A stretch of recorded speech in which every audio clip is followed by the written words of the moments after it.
Hello, friends. So today we have Dr. Denzy Lawrence with us.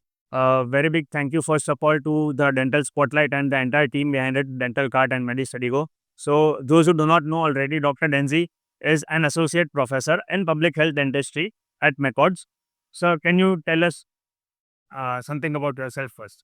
Yes. So finally, good to have met Dr. Meet. I think all this really sums up because of an event like the Spotlight, which happens. Now, I come from a public health dentistry background, surrounded everywhere. You can see a lot of people into practice and everything. So I probably say, as is the only specialty which doesn't have dontics, it has dentistry in it. Yes. And I would put it this way that it's dentistry by the people, for the people, and of the people. So there are a lot of awareness which needs to be created on the job opportunities or and rather the challenges which are there for students who are inclined towards public health. So you could say something about that. That was my primary reason to reach out to you because I have started a series as well. It is Beyond BDS. So when we think about Beyond BDS, what is the first option? It is either need MDS or you open your private clinic, and even for MDS, maybe someone wants to be an oral surgeon, somebody wants to be a prosthodontist like how I am, or maybe endo because that is the bread and butter of dentistry. So why public health dentistry? And as per my knowledge, when you are doing a patient after maybe your BDS or an MDS, you are treating one patient at a time. But in public health dentistry, Community as a whole. it is treating a community as a whole and policy making aspect. So can you throw some light on this? Yes. Now, see, Meet, how it works is, by definition, community dentistry is targeting the population. Yeah. Now, of course, dentistry is one-to-one. But here we focus upon the trends in the diseases which are affecting the general population. Now, as they say, nothing is more universal than health as well as disease. Either all of us are healthy or all of us are diseased together. I think COVID is a classic example. Yes. COVID has taught more public health than anybody can teach in a lifetime. So, traditional classic dental public health is tackling the diseases, whether it's dental caries or periodontal conditions or malocclusion or fluorosis or all of these. 95% of dental disorders are all non-communicable diseases. Yes. And the World Health Organization puts all the dental diseases under the NCD framework, Yes. and it recommends that we come up with a common risk factor approach. And that should be done at a community level, whether it is decrease in the sugar consumption, regulatory approach for tobacco, or it could be in terms of Fluoridation of water. fluoridation of water. So many things. Like we've read all these things. And it is cheaper as well for the public as well because Cheaper. getting a deposit Free. on a larger scale, that is difficult. But you go to a school, fluoridate the water, you monitor their meals, and that is comparatively very much cheaper on a scale. Absolutely. See, prevention is good because it's inexpensive. It intercepts right at the early stage. So there's a huge economic benefit. Thirdly, prevention can be universally applicable, whether it's a community water fluoridation or a sealant program, or even if it's provision of dentures to geriatric patients over a certain age. So somewhere down the line, we are trying to turn the tap off rather than mop the floor. So we are trying to identify the root cause of the disease, which is the epidemiology, and apply this. So public health dentistry, if it does well, it actually pulls up all the other specialties of dentistry. Yes. People seeking ortho treatment, people seeking, pedo or whether it's prosto, everybody benefits. Yes. So I would really want everybody to devote a little bit of their time towards community dentistry in your own way. You could do it, whether it's your clinic, whether it's organization or a creator like it. Yes. That being said, one thing which I personally experience is that the future will be data driven, and obviously with the rising trends in AI, the future will be data driven largely. Also, in a government sector as well, I see that the government itself is focusing, it is pushing towards the quality standards. So, what role do you see coming from a public health sector? So that, and maybe it is in terms of policy making. The government itself needs counselors who guide them that what should be their policy towards the. Yes. Now let's address this two important issues. One is the rise of data analytics. There's a lot of AI which is incorporated. So we are dealing with a huge database. Now, as far as we remember, the last National Oral Health Survey in India was done in the year 2002. That's a good 23 years ago.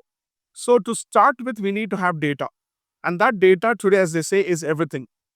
Based on that, we can recommend policies, programs at a district level, state level, and a center level. Either we could have a vertical program, I can have a program manager in the government sector. For example, if it's the state of Karnataka, among the various districts, I could have a district in charge who could be a national oral health consultant, the state representative.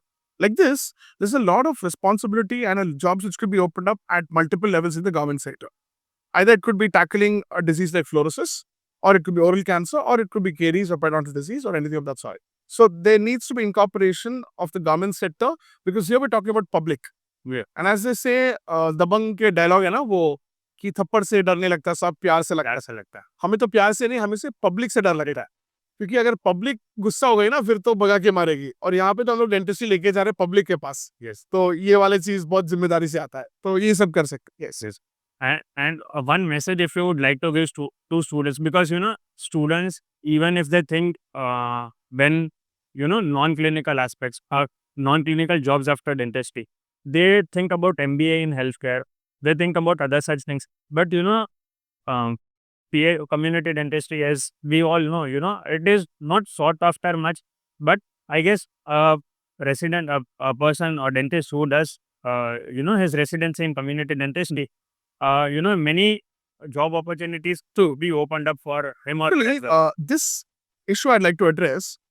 There are a lot of students who opt for MPH, or they opt for MHA, or they opt for some other kind of degrees which are 2 years in duration, which are add-ons. Yes. Now, that's the reason why the Dental Council of India has started the specialty MDS in public health dentistry. So you are trained in dentistry as well as public health. Yes. So for 3 years, you have a dual degree, which helps you to apply in all the national institutes. Probably a lot of the students don't know this, that once you have a degree in MDS in public health dentistry, you can start by applying in the national institutes, whether it's tuberculosis, virology, All India Institute of Public Health and Hygiene, Calcutta, or all the central universities.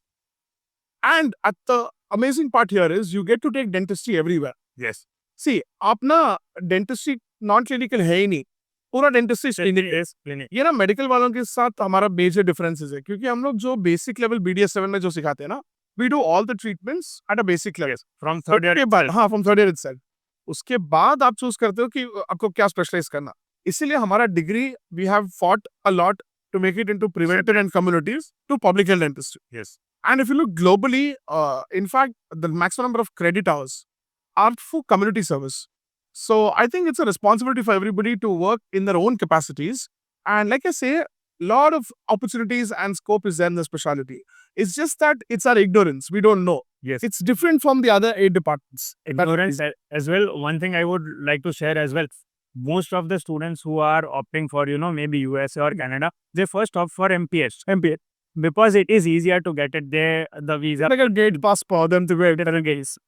But coming back to India, I have friends in MBBS who are from PSM, the community medicine part. Okay. So they do their fellowships with UNICEF, they do their fellowships with WHO, and they are at good places right now. So we also have the same kind of provision here also. There is an oral health division for the WHO. The CRO, in fact, the CRO, which is Southeast Asian Regional Office, is headquartered in New Delhi. Okay. And there are specific programs. Like I told, no, people don't know about these things. Like, for example, the American Board of Dental Public Health has got a 2-year residency program, which puts you into sealant programs, ART, in most parts of Central Africa, as they sell you to Europe. There is. It's just that we've not explored that part. Because our dentistry understanding is more from an endo and a prosto point of view.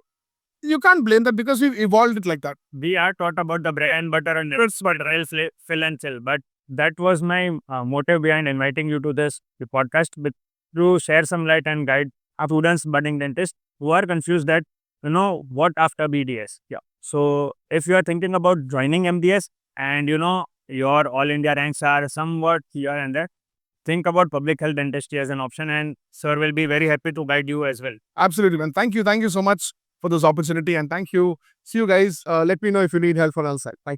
Thank you so much.